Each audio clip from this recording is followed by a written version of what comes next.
Panel ही इतना बड़ा हो गया कि हमें को दूसरा कुर्सी लेना पड़ेगा। बहुत छाटने के बाद ही इतना पैनल में, छाटने का तो इतने लोगों को छाटा गया कि पता नहीं इस कार्यक्रम के बाद हम लोग को छाट दिया जाएगा। बहुत मुश्किल से चुना गया है, क्योंकि अभी फिलहाल जो स्थिति पूरे राज्य के अंदर है आदिवासी नेतृत्व को लेकर, बहुत बड़ा है। यूथ जो आदिवासी यूथ है वो अपने अपने मुद्दों को लेकर, अपने अपने क्षेत्र के मुद्दों को लेकर सड़क पर सदन तक पहुंचने का संघर्ष कर रहे हैं। तो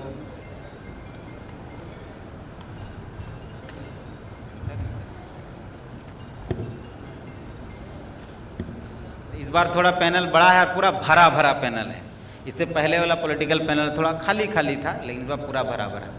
तो बहुत बहुत धन्यवाद आप तमाम लोगों का कि आप लोगों ने बहुत कम समय में हमारी इस आमंत्रण को स्वीकारा, इस पूरी बातचीत पर आप लोग आए हैं। उधर से शुरू करते हैं। हमारे साथ अशोक बड़ाइक हैं, ज्योत्सना गिरगिट्टा हैं, गुंजल लेकर मुंडा हैं, कुंदरशी मुंडा हैं, मुकेश टुडू हैं, जगन्नाथ भोक्ता हैं, शशि पन्ना है, माधव कुंकल हैं। इन तमाम लोगों का एक यही परिचय है कि ये लोग आदिवासी नए जनरेशन के अगुवा हैं। इनका एक अपना, बाकी सबके तो अपनी अपनी उपलब्धियां हैं जिनका हमारे जो एंकर थी उन्होंने कह दिया, लेकिन इनका एक जो हम उपलब्धि मानते हैं कि अपने अपने मुद्दों को लेकर अपनी अपनी लड़ाई, कोई अपने पॉलिटिकल पार्टी के अंदर और कोई सड़क पर आंदोलन कर रहा है। मेरा सवाल पहला यहीं से शुरू होता है कि जो आदिवासी अगुवा यहाँ हैं नए जनरेशन के, वो तमाम लोग वही पुराने मुद्दों को लेकर, जल जंगल जमीन के मुद्दों को लेकर अगवा बने हैं, या पॉलिटिकल नेतृत्व कर रहे हैं, या आदिवासी अगुवाओं के अपने कुछ नए मुद्दे हैं जिनको राष्ट्रीय पटल या राज्य के पटल पर ले जाने की कोशिश। अशोक भैया वहां से शुरू करते हैं। सबसे पहले आदि वार्ता लोकतंत्र 19 और टीम धूमकड़िया के पूरे टीम को बहुत बहुत जोहार, आभार।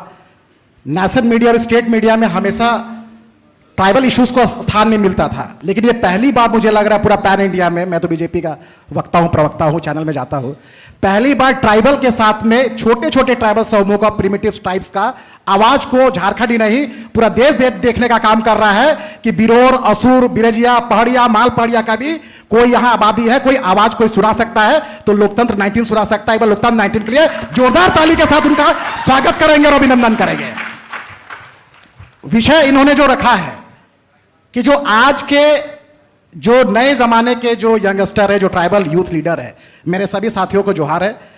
देखिए, अपने अपने पॉलिटिकल पार्टी के बैनर तले हम सभी काम करते हैं, लेकिन इसका यह मतलब नहीं कि हम ट्राइबल इश्यूज को छोड़ देते हैं या हम पार्टी के इश्यूज के साथ जाते हैं। पार्टी की एजेंडा होती है, पार्टी की आइडियोलॉजी भी होती है, लेकिन हम जिस कम्युनिटी से बिलोंग करते हैं, जिस समाज से आते हैं, जिस मिट्टी में जन्म लिए हैं, वो हमारे जेहन में चलता है। और हम पॉलिटिकल पार्टी के माध्यम से, पॉलिटिकल पार्टी के बैठकों में या कहीं वॉइस रेज करना होगा या आवाज को बुलंद करना होगा, वहां पर अपने हम आदिवासी मुद्दों को, आदिवासी आर्थिक, शैक्षणिक, सामाजिक, राजनीतिक भागीदारी कैसे सुनिश्चित हो, उस पर हम चर्चा उस बैनर के तले जरूर करते हैं। हम लोग जितने लोग बैठे हुए हैं, अलग अलग विचारधारा के लोग बैठे हुए हैं, कोई राष्ट्रवाद की राजनीति करता है, कोई कम्युनिस्ट की राजनीति करता है, कोई समाजवाद की राजनीति करता है, कोई क्षेत्रीय दल की राजनीति करता है, लेकिन सबका एकमात्र उद्देश्य है, एकमात्र एम है, वो है आदिवासी समाज का विकास।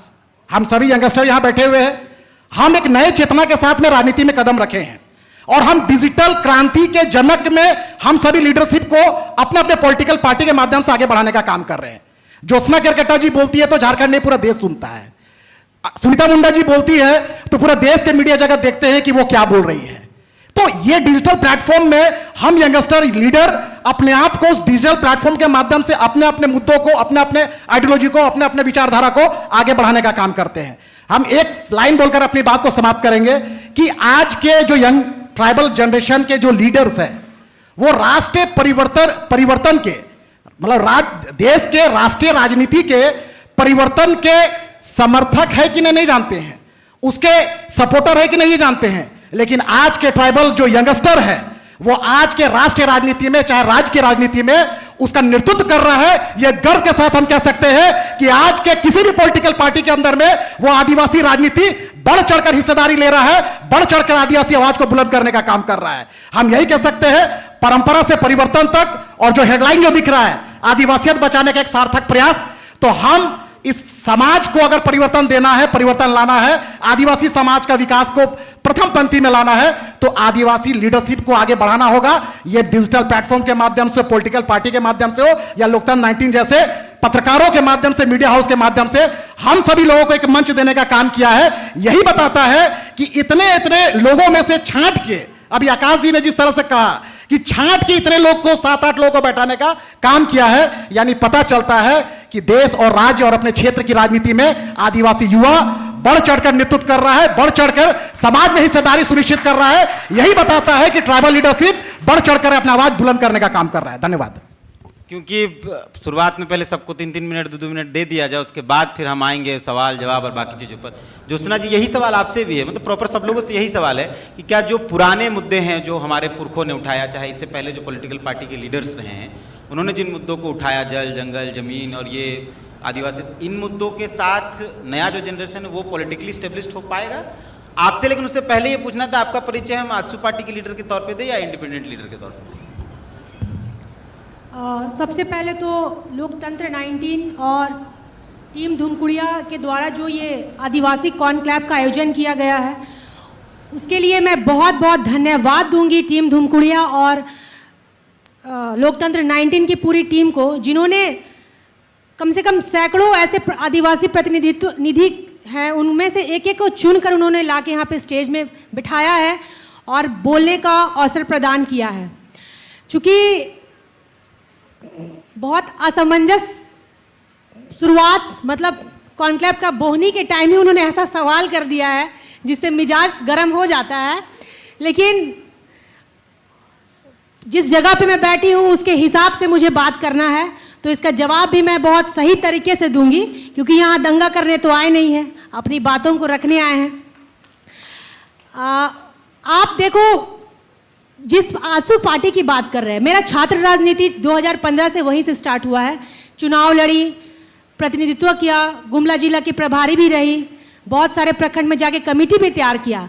लेकिन पार्टी तो बनते बिगड़ते रहता है, लेकिन जब अपने समाज के ऊपर कोई उंगली उठाता है और जब समाज की बात आती है तो हम पहले अपने आदिवासी समाज से हैं, उसके बाद कोई पार्टी पॉलिटिक्स से हैं।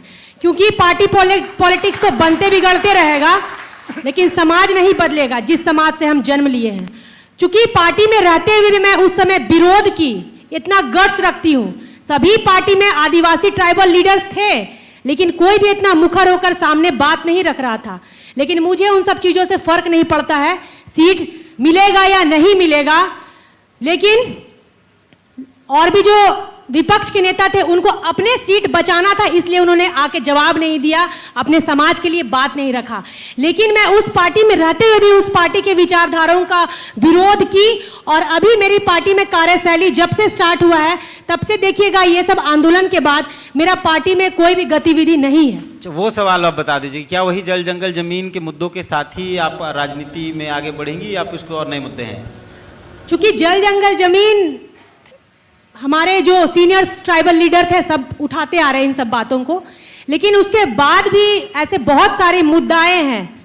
क्योंकि अभी हम लोग जो यूथ जनरेशन है, ऐसे बहुत सारे हमारे उम्र के लोग हैं जो कि झारखंड में सरकार सबकी बदलती जा रही है, कभी कांग्रेस, जेएमएम, आजसू, बीजेपी, सबकी पारी पारी आ रही है सरकार।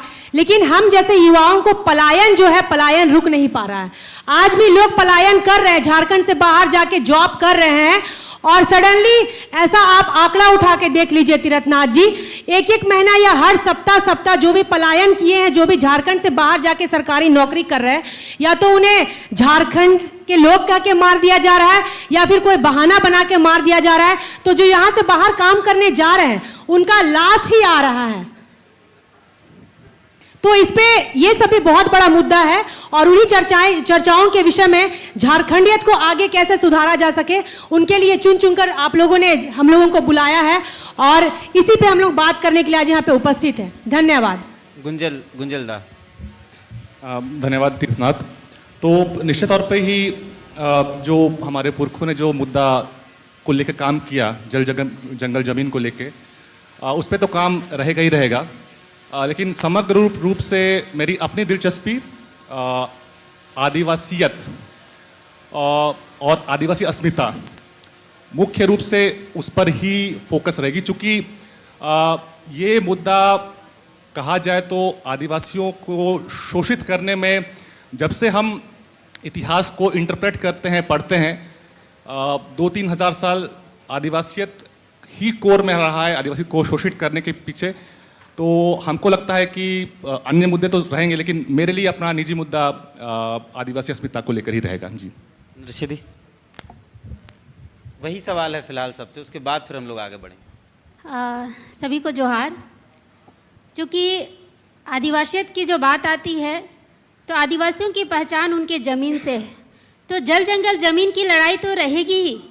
जो हमारे पुरखे लड़े वो हम भी आगे बढ़ाएंगे, लेकिन साथ ही साथ शिक्षा, रोजगार, पलायन पर भी हम लोगों को बात करनी चाहिए, क्योंकि जब तक हम लोग शिक्षित नहीं होंगे, आर्थिक रूप से संपन्न नहीं होंगे, तब तक हम लोग आगे नहीं बढ़ सकते हैं। और सबसे ज़्यादा है इसमें राजनीतिक जागरूकता, जो हमारे युवाओं में बहुत कम देखने को मिलती है, हमारे आदिवासियों में बहुत कम देखने को मिलती है, उस पर हम लोगों को काम करने की आवश्यकता है। सबसे पहले तो यहाँ सभी को जोहार, और साथ ही इस सार्थक पहल के लिए लोकतंत्र 19 और धुमकुड़िया टीम को भी मेरी ओर से जोहार रहेगा। और जिस तरह से ये सवाल है, सबसे पहली बात तो हमें अपना जड़ नहीं खोना चाहिए, और हमारी जड़ ही है हमारी जल जंगल जमीन। हम चाहे कुछ भी हो जाए, पेड़ जितना भी बड़ा हो जाए, टहनी जितना भी लंबा हो जाए, बट हम जिस जड़ से हमारी उत्पत्ति हुई है वो उत्पत्ति हमारी जल जंगल जमीन की है। हमारे पुरखों ने लड़ाई लड़ी है जल जंगल जमीन के लिए, तो हम भी निश्चित है कि हम भी जल जंगल जमीन की लड़ाई लड़ेंगे। लेकिन साथ ही हम नई पीढ़ी के युवा हैं, आने वाले कल के लिए, भविष्य के लिए भी हम अब खुद को बेहतर करेंगे, आने वाले भविष्य के लिए लड़ाई लड़ेंगे। तो हमारी लड़ाई बेहतर शिक्षा, स्वास्थ्य, रोजगार, खनन माफियाओं के खिलाफ होनी ही चाहिए और होगी ही। निश्चित तौर पर हम इन सब चीजों पर भी मुद्दे पर बात करनी चाहिए और करनी होगी, ताकि हमारे आने वाली पीढ़ी ये हम अपने समाज को किस तरह संरक्षित और सुरक्षित रख सके। हेलो, सबसे पहले तो आप सभी को जोहार। सर्वप्रथम लोकतंत्र 19 और टीम धुमकुड़िया को तहे दिल से मैं आभार व्यक्त करना चाहता हूं कि इतना अच्छा एक आदि वार्ता का एक प्रोग्राम रखे हैं, जो कि ऐसा कभी आज तक नहीं हुआ है। अब तक मैं अपने जीवन में इस तरह का कार्यक्रम कभी नहीं देखा हूं, तो इसके लिए मैं तहे दिल से आकाश जी का और आप सबों का तहे दिल से धन्यवाद करता हूं। मेरा परिचय, पहले मैं अपना परिचय बता देना चाहूँगा। मैं जगन्नाथ भोक्ता, खरवार भोक्ता समाज विकास संघ का केंद्रीय सचिव और एक सामाजिक कार्यकर्ता के हैसियत से मैं आपके बीच में आया हुआ हूँ। जैसे हमारे मॉडरेटर जो हैं, उनका सवाल है कि हम लोग पूर्व जो मुद्दा है उसी पे रहेंगे या नए भी कुछ करेंगे। निश्चित तौर पे हम लोग नया करेंगे, लेकिन जल जंगल जमीन हमारी परंपरा से जुड़ा हुआ चीज़ है, हम उसको कैसे छोड़ सकते हैं? छोड़ने का सवाल ही नहीं है, क्योंकि जल जंगल जमीन से हम आदिवासी जुड़े हुए हैं। जल है, जंगल है, जमीन है, तभी हम आदिवासी हैं। जिस दिन ये खत्म हो जाएगा, आदिवासियत खत्म हो जाएगा। यही हमारी परंपरा है, तो इसको हम छोड़ नहीं सकते, क्योंकि ये काम अभी तक पूरा हुआ ही नहीं है। लेकिन सिर्फ इसी मुद्दे पर रहेंगे ऐसा नहीं है, हमको नए मुद्दे खोजना है, और नए मुद्दे जो भी है उस पर हमको काम करना है। मेरा व्यक्तिगत विचार है, देखिए मैं आपको अपना विचार भी व्यक्त कर देना चाहूंगा, क्योंकि मेरा मानना है कि ये देश जो भारत देश है ना, ये आदिवासियों का देश है। यहाँ के प्रथम नागरिक है वो आदिवासी हैं, इनका संपूर्ण अधिकार आदिवासियों का होना चाहिए, लेकिन ऐसा नहीं हो पाया है। मैं चाहूंगा कि हम लोग इस तरह से सशक्त हों, इतने आगे आए कि हर क्षेत्र में, हर चीज में। आज हमको सिर्फ मैंने एक नाम के लिए महामहिम हमारे बीच में हमारे आदिवासियों से दे दिया गया है, लेकिन हर पद पे हम आदिवासी हो, यह प्रयास हम सबको करना है। धन्यवाद। सभी को जोहार। सबसे पहले मैं लोकतंत्र 19 को धन्यवाद देना चाहता हूं कि ये जो पैनल बैठा है, हम बात कर रहे हैं नेक्स्ट जनरेशन पॉलिटिशियंस का। तो जैसे आप जानते हैं, राज्य गठन हुआ 25 साल से अधिक होने को है। क्या सचमुच में यहाँ आदिवासी का राज्य है? मैं आप लोग से जानना चाहता हूं। तो इसको तो थोड़ा ऊंचा से बोलिए, थोड़ा जोर से बोलिए। बिल्कुल बिल्कुल। तो आज हम लोग युवा पीढ़ी जो ये बैठे हैं, बस इसी को नेक्स्ट 25 इयर्स का विजन को बात करने के लिए बैठे हैं, ना कि हम 25 इयर्स पीछे जाने के लिए बैठे हैं। और जहां तक बात आती है, सभी लोग हम लोग एक दूसरे पार्टी से जुड़े हुए हैं, कोई कांग्रेस से है, कोई बीजेपी से है, कोई जेएमएम से है, कोई आजसू से है। लेकिन सबसे पहले हमारा प्राथमिकता क्या होनी चाहिए? पहले माटी फिर पार्टी। क्योंकि अगर झारखंड का माटी नहीं बचेगा तो मुझे लगता नहीं है कि राजनीति भी हमारा बच पाएगा। और जिस तरह से अभी ज्योत्सना बहन ने बात कहा मैं भी जिस पार्टी से बिलोंग करता हूं, वैसे तो मैं पिछला 7-8 साल सामाजिक जीवन गुजारा, आंदोलन किया, लेकिन जिस पार्टी से मैं बिलोंग करता हूं और जिस पार्टी के अभी अध्यक्ष हैं, और कुछ महीना पहले जो आंदोलन हुआ था, मैं भी हिम्मत करके लड़ा। मुझे भी बहुत लोग बोले थे तुमको बाहर निकाल दिया जाएगा, लेकिन मैं लड़ा। और आज शायद मुझे लगता है कि ये जो राजनीतिक चेतना के बारे में बात आती है, शायद झारखंड अलग आंदोलन, झारखंड अलग राज्य बनने के बाद जो भी हाल में जो आंदोलन हुआ था, कुर्मी को जो एसटी में इंक्लूजन वाला था, शायद ही ऐसा आंदोलन पूरे राज्य में कभी नहीं हुआ होगा। पूरे देश से, पूरे हर जिला से, कोल्हान से लेके कोयलांचल, संथाल से लेके पलामू प्रमंडल और दक्षिण छोटा नागपुर से लेके उत्तरी छोटा नागपुर, सभी जगह आंदोलन हुआ। तो मेरा कहने का मतलब यह है कि जब हम राजनीति में आ रहे हैं तो हमें बदलाव की राजनीति करनी चाहिए। जहां तक की बात आया कि पुराना मुद्दा जल जंगल जमीन, जल जंगल जमीन तो एक इशू है ही, लेकिन जब हम राजनीति में आते हैं तो हमारा पहला प्राथमिकता होने चाहिए कि राज्य के लिए नीति बनाना, क्योंकि अगर हम नीति नहीं बना पाएंगे तो शायद हमारा राजनीति में आना व्यर्थ होगा। अभी मैंने हमारे बीच में एक फिल्म मेकर बैठे हैं, हमने उनसे बात किया कि क्या झारखंड में जो फिल्म पॉलिसी बना है, कितने यहाँ स्थानीय को फायदा मिल पाया है? शायद इक्का दुक्का को केवल। अभी इससे पहले वाला पैनल में टूरिज्म के बारे में बात कहा जा रहा था, लेकिन आपको पता होना चाहिए कि झारखंड राज्य में झारखंड टूरिज्म पॉलिसी बना है, कितने लोग उसका फायदा उठा पाए हैं? आज जिस लोकतंत्र 19 की हम बात कर रहे हैं, आईपीआरडी का हर साल लगभग 100 करोड़ से अधिक का बजट रहता है, लेकिन दुर्भाग्य की बात यह है, मैं पिछला 5 साल का डेटा निकाल रहा था, लगभग 903 करोड़ का जो बजट है फाइनेंशियल ईयर 2021-22 से 25-26 तक, उसमें 59% जो ट्राइबल सब प्लान का पैसा है वो विज्ञापन पे खर्च करके खत्म किया जा रहा है। तो सवाल करना होगा कि हमारे लिए जो पैसा आ रहा है वो हमारे लिए खर्च होना चाहिए। जब हम आदिवासी पॉलिटिक्स की बात करते हैं, अभी डीलिमिटेशन को लेकर के सबसे बड़ा इश्यूज हमारे बीच में आने वाला है, लेकिन दुर्भाग्य किस बात का है, जब हम डीलिमिटेशन को लेकर के कुछ विधायकों के पास गए थे तो डीलिमिटेशन को डीलिस्टिंग समझ के बैठ गए। तो ये हमारा सच्चाई है कि जो हमारे आज के जनप्रतिनिधि डीलिमिटेशन और डीलिस्टिंग में फर्क नहीं कर पा रहे हैं। तो मुझे लगता है कि हम जैसे युवाओं को आज के दिन में पॉलिटिक्स में आने का जरूरी है और राज्य में बदलाव करने के लिए नेक्स्ट 50 ईयर्स का विजन बनाना जरूरी है। धन्यवाद। यही सेम सवाल है सब, पहले सेशन में तो यही, उसके बाद बहुत बहुत धन्यवाद लोकतंत्र 19 और टीम घुमकुड़िया को एक मंच साझा करने का मौका दिया तमाम युवाओं को, और भी अन्य साथी थे जिन्होंने विभिन्न विषयों पर अपना चर्चा किया। और निश्चित तौर पर जो जल जंगल जमीन का जो लड़ाई है ये बरकरार रहेगा, उसके बगैर जो आदर्शियत की कल्पना भी नहीं की जा सकती, इसलिए ये लड़ाई तो जिंदा रहेगा। लेकिन अलग झारखंड राज्य बने इन 26 सालों में अगर हम लोग पलट के देखते हैं तो जो उद्देश्य था झारखंड राज्य बनने का वो अब भी अधूरा लगता है। चाहे हम थाना चले जाएं, चाहे हम कोर्ट कचहरी, चाहे हम अगर तमाम प्रखंड कार्यालयों में चले जाएं, चाहे हम शौचालयों की बात कर लें, तो अगर हम देखेंगे तो आदर्शियत की बात को लेकर के जिन युवाओं को या फिर जिन लोगों को उस स्थान पर होना चाहिए, ऐसा पॉलिसी नहीं बन पा रहा, या फिर हमारे जो भी सरकार बनी 26 सालों में वो ऐसा कर नहीं पा रहे कि यहाँ का आदर्शियत को जो लड़ाई लड़ा गया था अलग झारखंड राज्य बनने का उद्देश्य नहीं पूरा होता दिख रहा है। इसलिए हम युवाओं को लगता है कि अलग झारखंड राज्य का जो उद्देश्य था उस उद्देश्य को पूर्ति के लिए हमारे नौजवानों को पढ़ना भी होगा और अभी वर्तमान युवाओं को लड़ना भी होगा, ताकि तमाम जगहों पर हमारा एक दावेदारी बने, भागीदारी बने, तब जाकर के झारखंड कि हम लोग बेहतर झारखंड की कल्पना कर सकते हैं। तो ये तो एक बातचीत शुरू, हम ये डीलिमिटेशन वाले पे शुरू करते हैं।